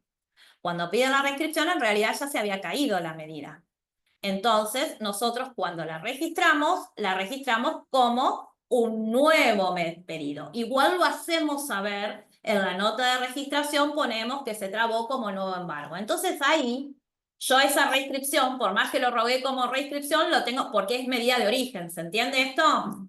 Bien. Perdón, ¿cuánto tiempo antes se puede solicitar? Ahora lo vamos a ver, pero es por la 3 del 91, que es una disposición técnica, vos podés solicitarlo hasta 90 días antes, ¿no? Sí, ya te digo, 180 días antes. Hasta 6 meses antes vos podés solicitar lo que es la medida. Antes no, si viene antes te la vamos a devolver también, que es la 3 del 91 y te vamos a decir de que no. ¿Por qué? Me van a decir, ¿y por qué pasa eso? Justo se fue el chico que discutía de por qué pasa eso que lo observábamos. Y en realidad es para una lectura más clara del inscriptor, porque si no tendríamos un montón de asientos de cosas que a lo mejor entonces le es muy difícil llevar a cabo una lectura a alguien que tiene que calificar si hay un embargo vigente o no hay vigente para tomar un título o no tomar un título. Ese es el fundamento de la 3 del 91. Hoy igual la vemos. Bueno, de inhibiciones, ¿qué son los datos necesarios? Nombre, apellido, si es persona jurídica, la razón social o el nombre que tenga, el quid, si se trata de persona jurídica. Obviamente siempre tienen que estar transcriptos los autos que ordenan la medida y acá aparece una figura que es al solo efecto de escriturar. Puede pasar de que yo solicite, como abogado, que una persona me permitan levantarle esa inhibición al solo efecto de que haga esta escritura para así incorpora bienes a su patrimonio y yo puedo cobrarme. Bueno, si el juzgado me ordena eso, me lo va a tener que ordenar indicando que es al solo efecto de escriturar y yo en ese oficio voy a tener que consignar la operación que se va a hacer, quién va a hacer todos los datos. Hay una disposición técnica que es la disposición técnica 9 del 2002, que me tiene que decir quién es el escribano que lo va a hacer, cuál es el monto, quiénes son los adquirentes y los datos del inmueble. Y si es un folio, también tiene que tener la designación. Puede pasar, y pasa mucho, que a veces consignan el auto, que es al solo efecto de escriturar, y no cumplen con este requisito. Entonces sale observada pidiéndole cumplan con la disposición técnico-registral 9 del 2002. Y todos los oficios por debajo tienen un rubro observaciones. En ese rubro observaciones, los profesionales podemos aclarar aquello que creamos conveniente. No hay problema. Y esto que decía importante a tener en cuenta al momento de elegir el formulario que vamos a seleccionar.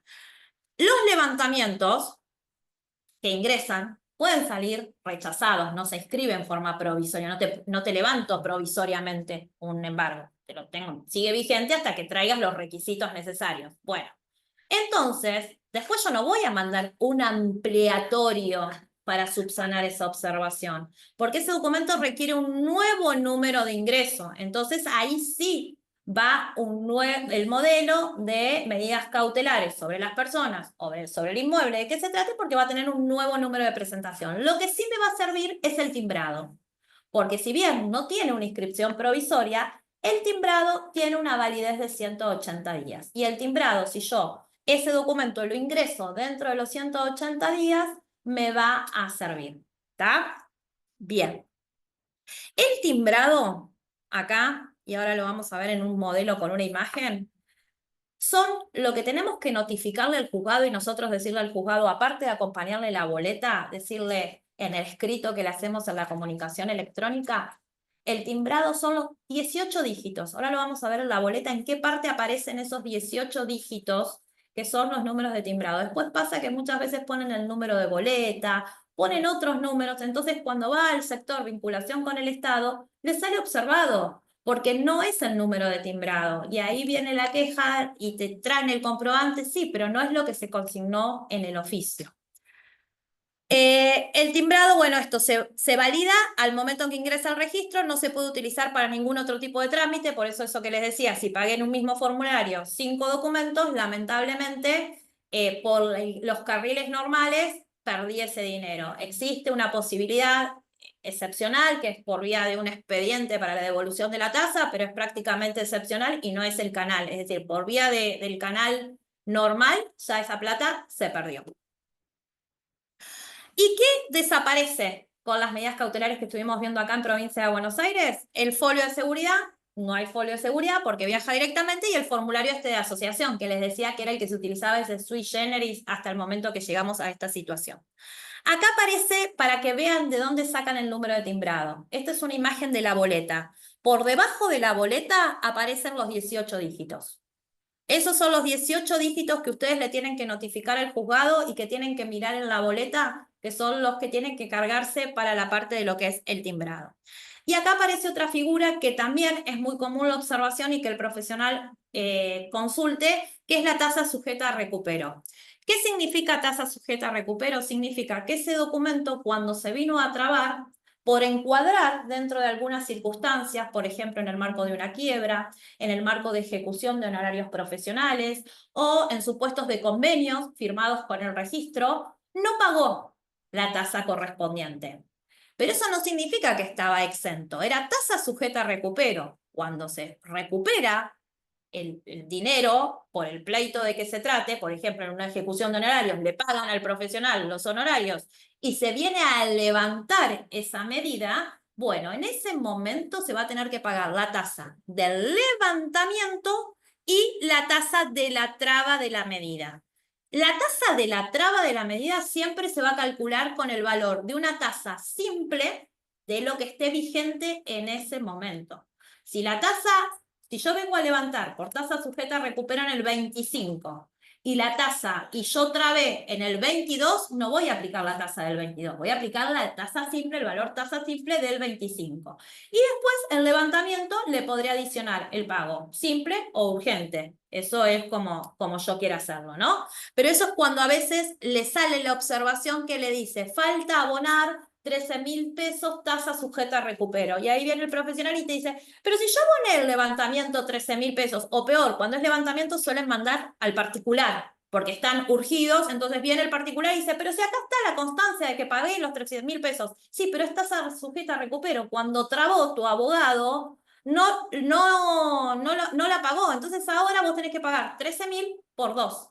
¿Está? En ese supuesto, ¿cómo se paga? En un mismo comprobante se abonan las dos tasas. Es decir, va a venir un único número de timbrado, la agente de vinculación con el Estado va a corroborar y va a verificar de que efectivamente están ambos timbrados abonados.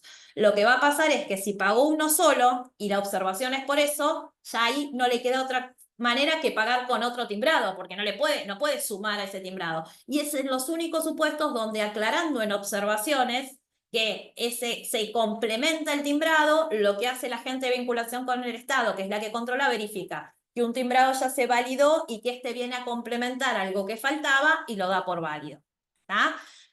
Bien. Esto que acá ya se los expliqué, el número de timbrado, cómo venían pagando, que equivale, puedo pagar un monto simple, siempre simple lo que es lo recupero, y urgente el tema del levantamiento o simple. Eso lo elige cada persona, ¿no es cierto? Este es el número de presentación. Acá un poco explicarles el número de presentación. El 98 significa siempre la entrada por ventanilla virtual. Es cuando a ustedes les piden el código, el 98 es el código. El número que sigue, el 392, es el número de presentación. El dígito verificador es lo que está por detrás de la barra y luego la fecha. Esto se los explico porque muchas veces cuando ustedes tienen que armarle la minuta al juzgado, les va pidiendo que vayan cargando por cada uno de los campos. Entonces a veces le dice el código y no saben cuál es el código o el dígito verificador. Bueno, así es como está desmembrado el número de presentación. Y esto es para que ustedes vean acá, les traje en imágenes, este es el Agusta, el sistema Agusta que tienen los juzgados, y es como los juzgados van cargando con las referencias el oficio. ¿Cómo van formando ese oficio que nosotros vimos recién? Que yo les dije que ese es el oficio. Bueno, lo van formando a través de cargas de referencias que van ticleando y que fueron consensuadas, obviamente, con el registro cada una de esas referencias. Tienen para ir cargando cada uno de estos supuestos, si está sujeta a recupero, si tiene beneficio de litigar sin gastos, el lugar y fecha que celebró la medida, indicar quién es el funcionario que está a cargo. Siempre hay que indicar el funcionario que está a cargo, no es necesario consignar el nombre y el apellido, con decir el secretario o el auxiliar letrado es suficiente. Entonces estos son datos que ven las flechitas, en esas flechitas se van abriendo y tienen la posibilidad de ir cargando cada una de estas referencias. Lo mismo pasa en el supuesto de seleccionar la medida. Es importante decirle al registro, es la acción que yo le voy a decir al registro que haga. Levantar, reescribir, anotar. Eso está tabulado, esto que está acá con las rayitas, es lo que tiene que marcarse para indicarle qué acción le estoy pidiendo al registro que haga. Y después, cuando en el mismo tabulador le aparecen todos los códigos de actos. Los códigos son códigos creados con el registro, y están cargados para que, de acuerdo a la medida que vengan a hacer, el código que le consignan, ¿no es cierto?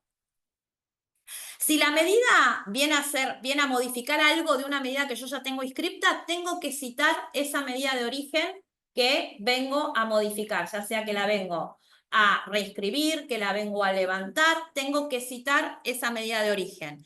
El número está compuesto por el código de entrada, el número de entrada, el dígito verificador y la fecha de la medida de origen, ¿no es cierto? Y acá, esto sí, me quiero tomar un segundo, ya después vamos más rápido.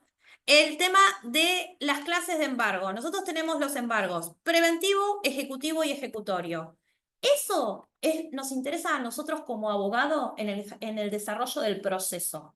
Para el registro es ese embargo que se trabó originariamente, que yo voy a poder venir a notificar esa circunstancia, ese cambio procesal que existió en el embargo, y lo voy a tener que plantear modificando la medida de origen, pero no es un nuevo embargo. Muchas veces pasa que el profesional confunde y entonces piensa que esa conversión que se hizo de ese embargo, que era preventivo, que es el que se da al comienzo del juicio, que se transformó en ejecutivo, que es el que se da o se ordena con la sentencia, es un nuevo embargo y comienza de ahí a contar los 5 años. No, se cuenta desde lo que es la medida de origen. Lo mismo el embargo ejecutorio, que ya en los casos en los cuales la sentencia hay un incumplimiento de la misma. Por eso con este gráfico un poco explicar esto. Tengo la inscripción de la medida.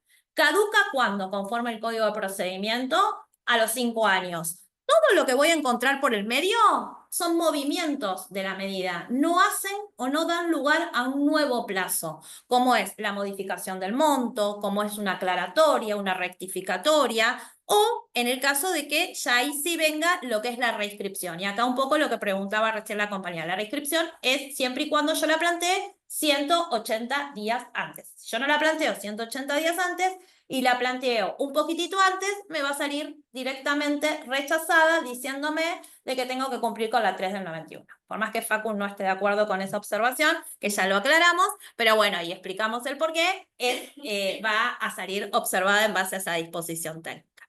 Bueno, la conversión entonces del embargo no genera uno nuevo. Esto importante a tenerlo en cuenta. ¿Qué pasa si yo pido una ampliación de embargo?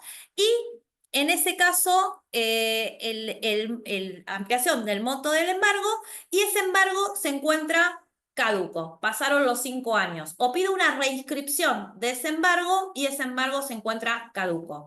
Bueno, en esos supuestos tenemos una disposición que es la 8 del 97, que lo que nos dice es que se toma como nuevo embargo. Y lo notificamos como tal, y ahí sí comienza a correr el plazo de los 5 años. ¿Estamos?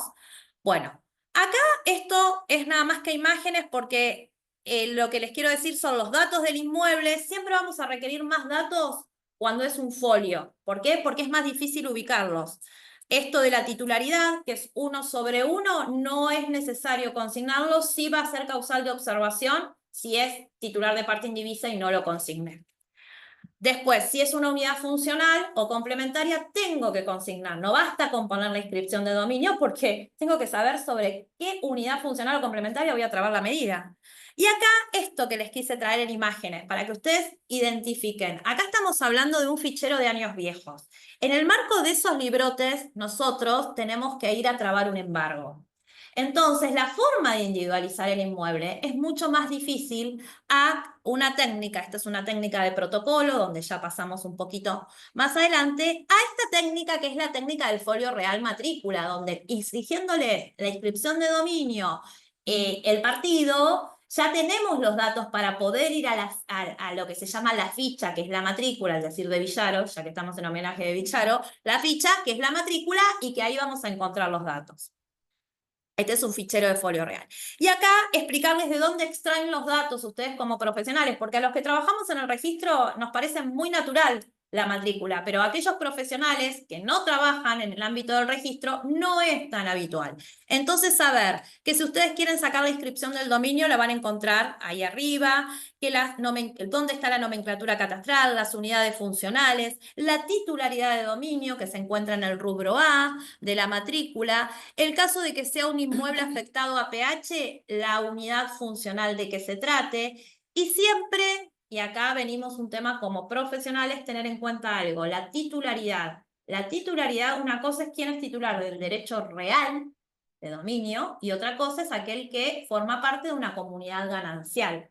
que tienen expectativa la posibilidad de la adquisición de ese derecho real, que se va a dar al momento que se disuelva por alguna causal esa comunidad ganancial. Entonces, siempre tenemos que ver cómo está registrado ese documento y siempre tenemos que apelar a lo que es el titular del derecho real. Tenemos una normativa interna que establece que cuando los abogados a veces pedimos que se trabe una medida cautelar y es sobre el cónyuge que no es titular, la vamos a tomar de manera provisoria y le vamos a decir que se aclare, atento, de que el cónyuge es no titular. Le vamos a informar esas circunstancias porque suele pasar que se confunde y le vamos a dar a conocer al juzgado también de que esa persona tiene un derecho en expectativa, pero no es titular de ese derecho real.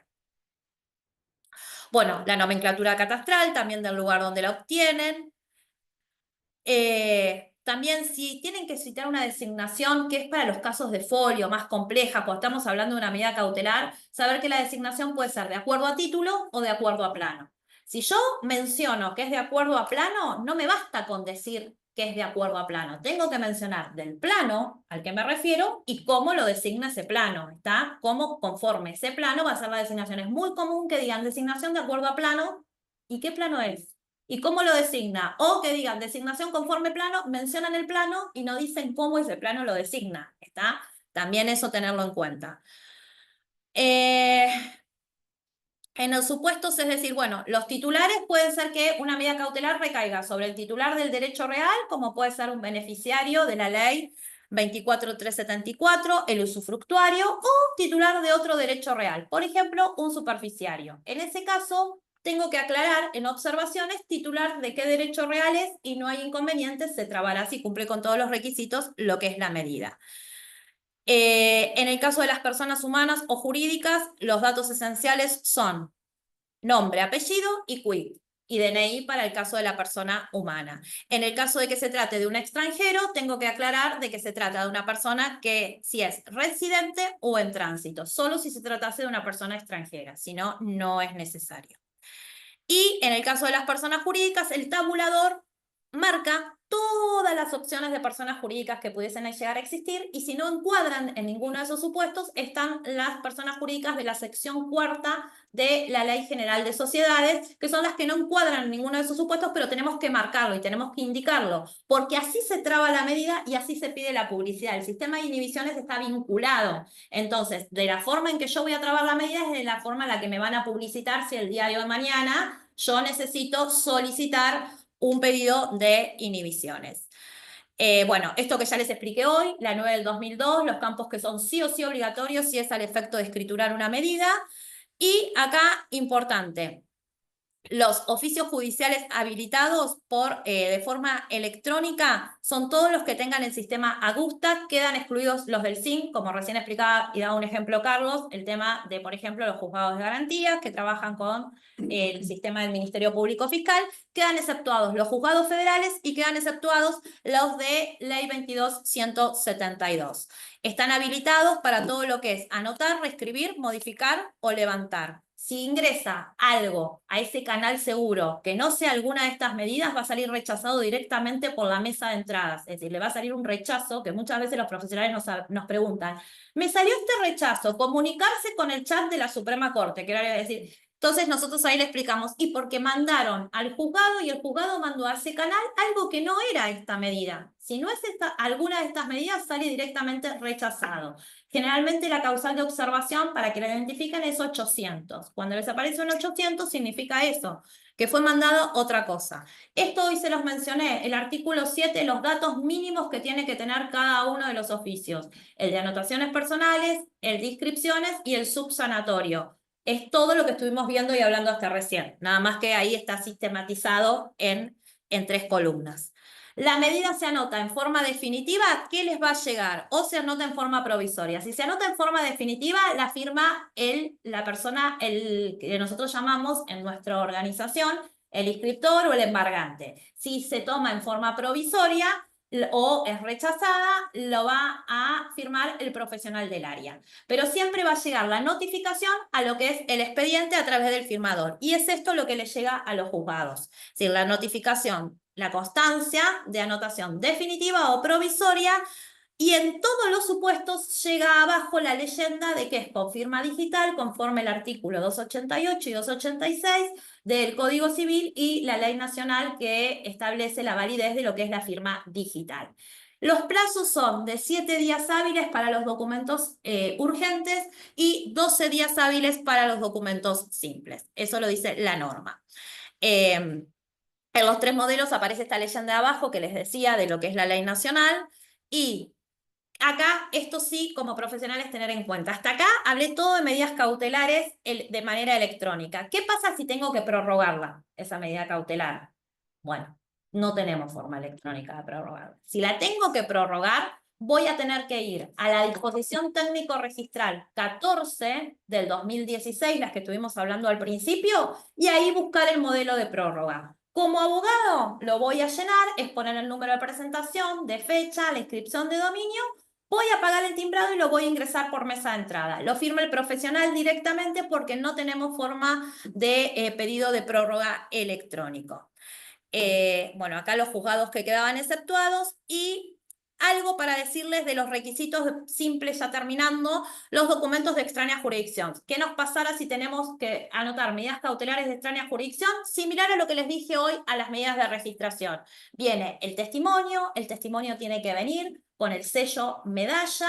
Ese testimonio que viene con el sello medalla hace que el abogado tenga que hacer una rogatoria. Ese abogado que hace la rogatoria tiene que estar autorizado en el testimonio o esa persona que está autorizada en el testimonio delegar facultades a otro profesional de provincia de Buenos Aires, tiene que hacer el visado de sellos en la caja de abogados, tiene que hacer la legalización e ingresar lo que es la documentación. Y en el caso de los juzgados federales puede venir directamente lo que es el oficio firmado por el funcionario que no requiere de lo que es el testimonio ni un rogatorio de abogado de provincia, directamente lo que es el oficio firmado por el funcionario. Y acá quiero hacer una salvedad para aquellos que trabajan a lo mejor en los apremios, en lo que tiene que ver con los juicios de apremios. En el supuesto de los juicios de apremio que tramitan la mayoría, que tramitan en los juzgados federales, hay una disposición técnica nuestra que es la 7 del 2012 que habilita a que si en el oficio, en el documento, viene autorizado el agente fiscal, es decir, la resolución, el juzgado autoriza al agente fiscal a que lo suscriba, puede ser suscripto directamente por el agente fiscal con el sello del juzgado sin necesidad de que tenga que ser suscripto por el funcionario interviniente. Eso tenemos una disposición técnica que así lo habilita. Y también es el supuesto donde en los apremios hay un artículo, que es el artículo 6, que permite que para los embargos se realice una reinscripción automática. ¿Qué quiero decir? Siempre que venga rogado, puedo pedir embargar y en el mismo acto puedo pedir reinscribir. Ese es un supuesto que a veces los abogados vienen y dicen, pero ¿cómo? Tiene el mismo número de presentación, la inscripción con la reinscripción, porque se genera el asiento de inscripción y por debajo se genera el de reinscripción, que es una única reinscripción, es decir, 5 años más a partir de lo que es su vencimiento. Esto es todo lo que yo les dije hasta recién, que se los resumí, se los hice rápido, es esto. Siempre es un oficio por inmueble que vamos a solicitar, por más que el testimonio, por ejemplo, si viene de extraña jurisdicción y tiene 5 inmuebles, es ese testimonio con 5 oficios rogatorios del abogado de la provincia y va a pagar por cada uno de ellos, ¿no? Estamos hablando de extraña jurisdicción. Y acá algo que les quiero decir, que sí me parece que está interesante y quiero un minuto con esto. ¿Cómo reclamamos? Porque hasta acá estuvimos todo el proyecto de cómo hacerlo bien y cómo hacer el proceso. Ahora, ¿qué pasa si yo tengo que como profesional reclamar algo que no está funcionando de la manera correcta? Bueno, si es una medida cautelar proveniente de la provincia de Buenos Aires o es un documento proveniente de provincia de Buenos Aires conforme estos convenios que tenemos, ustedes lo que tienen que pedirle al juzgado que se comunique con un chat. Hay un chat habilitado de atención todos los días de 8:30 de la mañana a 13:30 por profesionales de la consultoría que atienden online y que resuelven esas cuestiones y dudas. Por lo cual es necesario que el profesional lo sepa para instar al juzgado, porque hay algunos juzgados que lo usan porque están habituados, pero hay otros que no. Entonces se comprometieron los juzgados a utilizar este canal de consulta. Ahora, Si ya estamos hablando de documentos de extraña jurisdicción o documentos de juzgados federales, que no es esa la vía, tenemos que ir por los canales normales o por los canales habituales que tenemos como abogados en la consultoría, que puede ser a través de la manera presencial, a través de las delegaciones o en las delegaciones o en sede central La Plata, o también a través de la página del registro. En la página del registro hay una solapa que habla de consultas sobre trámites ingresados. Ahí directamente activan, ponen el número de presentación, consultan, se genera automáticamente esa consulta que ustedes hacen a través de ese formulario, se transforma en un mail, nos llega a la gente de consultoría y en el término de 24 horas tienen hecha la contestación. O a su consulta, o si es necesario, generado un reclamo, porque puede ser que su consulta de esa documentación amerite la realización de un reclamo y se genera un reclamo. Los invito a utilizar este canal porque es un canal que realmente les facilita mucho la actividad al abogado, no hace que se tengan que concurrir hasta la sede central. Es expeditivo y está contestado en un plazo no mayor a lo que son las 24 horas y se puede utilizar las 24 horas del día. ¿Qué quiero decir con esto? Que lo puedo utilizar un sábado, un domingo, un día feriado y al otro día hábil siguiente ya va a estar asignado algún operador de la consultoría, que son las mismas personas que atienden presencialmente, para que lo puedan trabajar. ¿Está? Bueno, creo que con esto he dicho todo lo que tenía pensado para ustedes. Agradezco. Si tienen dudas o consultas, estoy para lo que necesiten. La exposición fue tan clara que era muchísima. Y Habría que terminé inventarse- 17:57. Habría que inventarse un pendrive que diga doctora Lagos, porque la verdad que es de un instrumento fascinante que hoy nos entregó la exposición. En tu cara, inteligencia artificial, con este tipo de cosas, inteligencia artificial todavía tiene mucho para hacer, ¿sí? Digo, para los entusiastas de la cuestión digital, falta mucho todavía. Habilitamos si quieren hacer preguntas. Ha sido más que clara, pero bueno, quedan todos ustedes. Yo voy a empezar con una. Muy bien. ¿Cómo va la doctora Fernández? ¿Qué me pregunta? No, hoy hablamos de los documentos de extraña jurisdicción, Sí. ley 2272 y los de provincia de Buenos Aires. Es la misma exigencia desde el punto de vista de lo que tiene que transmitir el juzgado interviniente, como por ejemplo la orden de inscripción, ¿es exigencia para los dos documentos? Para todos los documentos, pues nosotros en nuestras normas no diferenciamos, es decir, más que las formas extrínsecas, que es lo que yo hice diferencia en cuanto al contenido, es exactamente igual, y lo van a ver ahora cuando vean la clase que viene las chicas cuando den declaratoria o cuando den un sucapión, que son los mismos requisitos, los autos que tienen que transcribirse, tanto sea de extraña jurisdicción como de provincia de Buenos Aires. Sí, Perfecto. sí, obvio. Cuando en un momento hablaste de la disposición técnica registral 3493, que dijiste que permite a los abogados que Sí. realicen o complementen Sí. la observación. ¿Eso cómo se lleva a cabo? ¿Hay que ir directamente al registro? ¿No se A vos puede te va- hacer por la NET? No, porque a vos te va a pasar, el supuesto es así, vos entrás el documento, pensemos en un ejemplo para que sea más claro, vos entrás una declaratoria de herederos al registro, llega al registro, la llevaste personalmente porque no tenemos otra opción, la ingresaste y sale observada porque te piden que consignes proporciones en números fraccionarios. Vos la pusiste en un porcentual, existe una norma, ya la van a ver con las chicas la clase que viene, que requiere que sea con números fraccionarios. Entonces, te sale esa observación. Esa observación es factible de que vos la puedas arreglar a través de esta disposición. Vos lo que haces es retirás la documentación, te vas a tu estudio, haces o en un Word o del formato que vos desees, consignás las proporciones, decís que a González le corresponde un medio, que María González un medio, Juan González otro medio, lo firmas, la incorporas y le volvés a dar reingreso de ese documento al registro. No tenés que avisarle al juzgado absolutamente nada de la observación ni nada. Sí. Bien. Habría que confrontarte. Claro, no va al juzgado y no va al confronte, y lo cual ahorra muchísimo tiempo.